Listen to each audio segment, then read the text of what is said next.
The night was unusually quiet in their suburban home in Portland. Rain whispered against the windows while Claire sat alone at the kitchen table, her hands clasped around a cup of cold tea. The clock ticked loudly in the silence, each second stretching her thoughts further into the past. Her father, Mark, had passed away 2 years earlier, but the silence tonight felt heavier than grief. It felt like a door was about to open, one she had avoided for years. Claire's life had always looked perfect from the outside. She was 32 now, a graphic designer with a small apartment and a life that seemed settled.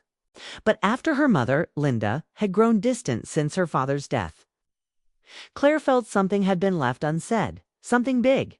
It wasn't grief alone. It was guilt. She could hear it in her mother's tone, see it in her eyes whenever her father's name came up. It all started with one phone call. That morning, Claire had received a call from a man named Peter, someone she didn't recognize. He claimed to have known her father, said he had something her mother needed to tell her. His voice was calm but carried a weight that unsettled her. "Ask your mom about the summer of 1998, he said before hanging up. Claire had no idea what that meant, but she couldn't ignore it. Now, sitting in her mother's house, she waited for Linda to come home. The air smelled faintly of cinnamon and old memories. When the front door opened, Linda stepped in, tired and graceful, her silver hair pulled back neatly. She smiled when she saw Claire, though the smile didn't quite reach her eyes. "You didn't tell me you were coming," Linda said, setting her purse down. "I needed to talk to you," Claire replied. Her voice was calm, but inside, her heart was beating faster than the rain outside. "It's about Dad." Linda froze. Just a small hesitation, but enough. She sat down slowly, eyes fixed on her daughter. "What about your father?" Claire hesitated for a moment before saying it. "Someone called me today. He said I should ask you about the summer of 1998. The color drained from Linda's face. She gripped the edge of the table, her knuckles turning white. "Who called you?" she whispered. "He said his name was Peter," Claire replied. "Mom, who is he?" Linda looked away, her breathing uneven. "You shouldn't have answered that call," she murmured. But it was too late. The wall of silence she had built for decades had already started to crack. Claire leaned forward. "Mom, please. What happened that summer?" For a long time, Linda said nothing. Her eyes glistened with memories she had buried deep. "Your father and I were going through a hard time then," she began quietly. "He was traveling a lot, and I was lonely. I made mistakes, Claire. Ones I thought I'd never have to explain." Claire's breath caught in her throat. She didn't want to jump to conclusions, but the ache in her mother's voice said enough. Something painful had happened. Linda continued, her voice trembling. "Peter was a friend of your father's. He helped with some house repairs while your dad was away on business. He was kind, patient. I was angry at your father for being gone so much, and I let that anger lead me to something I've regretted ever since." The words came out soft but heavy. Claire's mind spun. "Are you saying you were involved with him?" Linda nodded slowly, tears forming in her eyes. "It was a mistake that lasted only a few weeks. I told him it had to stop, that I still loved your father. He agreed. I thought that chapter was closed forever. But your father came home early one night. He saw Peter leaving." The room felt smaller now. Claire could hear her own breathing. Did Dad know? Linda closed her eyes. He knew, but he never spoke of it again. "He looked at me once, just once, with eyes I'll never forget, filled with hurt, but also mercy. He chose to stay, Claire. He forgave me, silently. We promised each other never to speak of it again." Claire felt her chest tighten. The image of her father, gentle, loving, selfless, made her eyes sting. All those years. "You lived with that." Linda nodded, her voice breaking. "Every single day. Your father's forgiveness was both a gift and a burden. I tried to make it right, to love him better, but that memory never left. I thought time would bury it, but guilt doesn't fade, it only waits." Claire leaned back, tears sliding down her cheeks. She didn't know what to say. Part of her wanted to protect her father's memory. Another part wanted to understand the woman sitting across from her, a woman who looked fragile, haunted. Then Linda whispered something that made her heart stop. "There's more, Claire." Claire looked up sharply. More. Linda's hands trembled as she reached for her daughter's hand. "After your father found out, something changed between us. He became quieter, distant for a while. I thought he'd never trust me again. But then, months later, I found out I was pregnant with you." The air went still. The rain outside seemed to pause, as if even the sky wanted to hear what came next. Claire frowned, trying to make sense of it. "Mom, what are you saying?" Linda took a deep breath. "I've never been completely sure. If your father was," she stopped, choking on the words. "If your father was truly your father." Claire felt the ground shift beneath her. Her chest tightened, and for a moment she couldn't speak. "You mean, you don't know?" "I tried to forget the timing, convince myself it didn't matter," Linda said, tears streaming down her cheeks. "Your father loved you like his own from the moment you were born. But when Peter called you, I knew the past was coming back." Claire stood up, walking to the window. Her reflection stared back, her mother's eyes, her father's smile. Or was it? The storm outside grew louder, lightning flashing faintly in the distance. "Why didn't you ever tell me?" she whispered. "Because it wouldn't have changed anything," Linda said, her voice breaking. "Your father didn't want you to know. He said love isn't about blood. It's about choice. And he chose you every single day."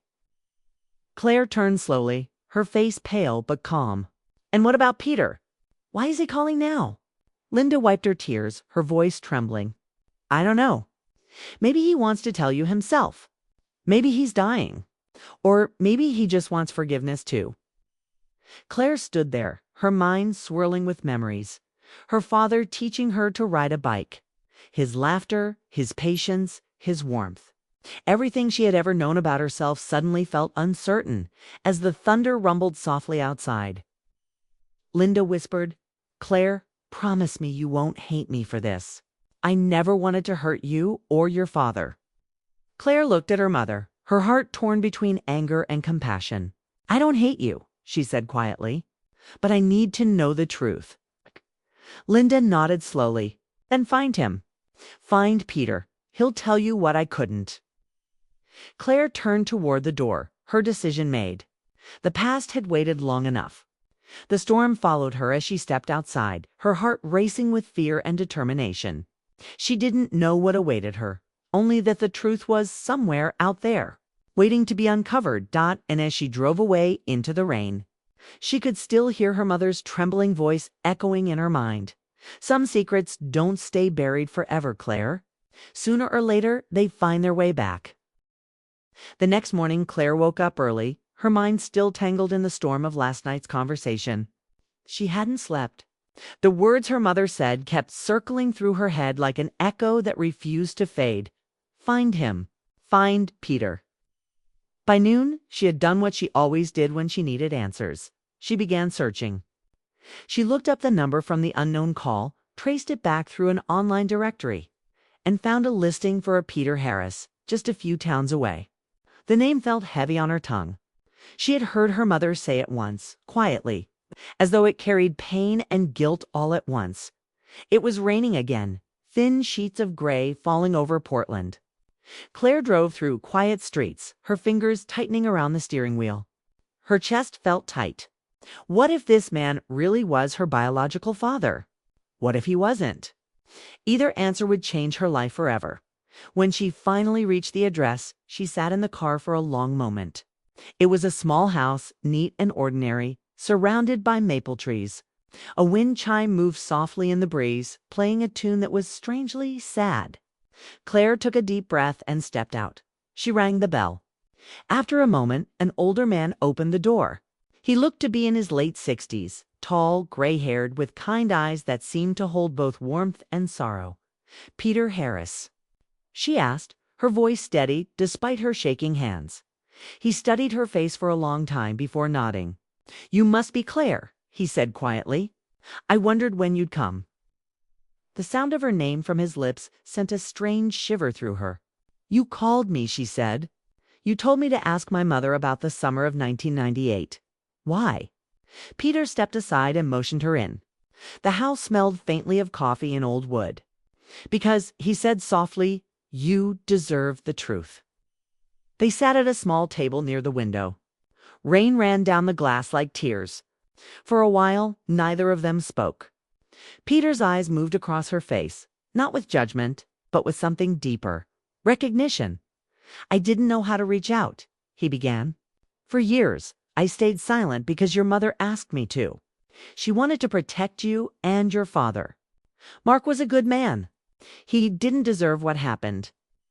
Claire swallowed hard. "Did you love her?" Peter nodded slowly. "But it wasn't the kind of love I was proud of. She was lonely, and I was there. It started with conversation to people trying to fill the emptiness in their lives. But it went too far. When she told me it had to end, I didn't fight her. I respected her for choosing her family." Claire looked down, her hands trembling. She said, "My father saw you that night." Peter's expression darkened. "He did. He came home early, and I'll never forget the look in his eyes. He didn't say a word. I left, and I thought that was the end of it. But a few months later, I got a letter from your mother. She said she was pregnant." Claire's breath caught. "And you thought—" "I thought you might be mine," Peter finished softly. But she made it clear she didn't want to test, didn't want to destroy what she still had. She loved Mark, and she wanted to raise you as his daughter. I respected that. I stayed away. I moved out of town. But I never stopped wondering." The words sank into the quiet room. Claire felt tears burning behind her eyes. "And now? Why come back now?" Peter looked at her with tired eyes. "Because I'm sick, Claire. I don't know how much time I have left. I didn't want to leave this world not knowing if you were part of me. If I had a daughter out there who never knew the truth." Her heart broke at his honesty. She could see it in his face, the weariness, the guilt, the years of silence. She didn't know whether to feel anger or compassion. After a long silence, Claire whispered, "You could have reached out sooner." "I know," Peter said softly, "but I thought it would only cause pain. Your father loved you. I saw pictures once through friends, and I knew he had given you the kind of life I never could. I didn't want to take that away." Claire stood and walked to the window, her reflection merging with the rain. "I don't even know what I'm supposed to feel," she said quietly. "My mother's secret has shattered everything I believed about my family. And now you're telling me you might be my father." Peter sighed. "You don't have to decide today. I didn't call you to demand anything. I just wanted to give you the truth I owed you. Whatever happens now, that's your choice." She turned back to face him. "Would you take a test? A DNA test?" He nodded without hesitation. "Of course. Whatever gives you peace." Claire left soon after, the rain following her all the way home. She didn't turn on the radio or call her mother. She just drove, thinking, feeling, replaying every memory she had of her childhood. The bedtime stories, the birthday surprises, her father teaching her to ride her bike. Those moments were real, no matter what biology said. But there was still a piece of her that needed to know. That night, she sat with her laptop and ordered 2 DNA test kits. She didn't tell her mother, not yet. She needed time. A week later, she visited Peter again to collect a sample. This time, he seemed weaker, paler, but his smile remained gentle. "No matter what the test says," he told her, "I'm glad you came. I never got to tell you how much I admired your father. He loved your mother and you more than anything. He was a better man than I was." Claire nodded, emotion tightening her throat. "He never told me about any of it." "That's because he chose love over pride," Peter said quietly. "Not many men could do that." When Claire left his house that day, she felt something shift inside her, for the first time. She didn't just see Peter as the man who might have broken her family. She saw a man who had lived with regret for half his life. Days turned into weeks. The waiting felt endless. Every time she checked the mailbox, her heart raced. Then, one gray afternoon, the envelope finally arrived. Her hands trembled as she tore it open. She sat at her kitchen table, staring at the paper. Her heart pounded so loudly that she could barely hear the rain outside. The words blurred for a moment before coming into focus: minus 99.7%. Probability of biological relation. Her world tilted. She wasn't Mark's daughter. The man who had raised her, loved her, protected her, wasn't her father by blood. She dropped the paper, her eyes filling with tears. That evening, she went to her mother's house. Linda opened the door, and the moment she saw the envelope in Claire's hand, her expression changed. She didn't need to ask, she knew. "Mom," Claire said softly, her voice shaking, "he's my father." Linda closed her eyes. Tears fell silently down her cheeks. I was praying that it wouldn't be true." Claire sat down across from her. "Why didn't you ever tell me? Why let me grow up believing something that wasn't real?" Linda reached for her daughter's hand, her voice breaking. "Because love was real. Claire, everything your father gave you was real. Blood doesn't define a family, love does. I thought keeping the truth hidden would protect you, but it didn't," Claire said quietly. "It just delayed the pain." Linda nodded, defeated. "You're right. I was a coward.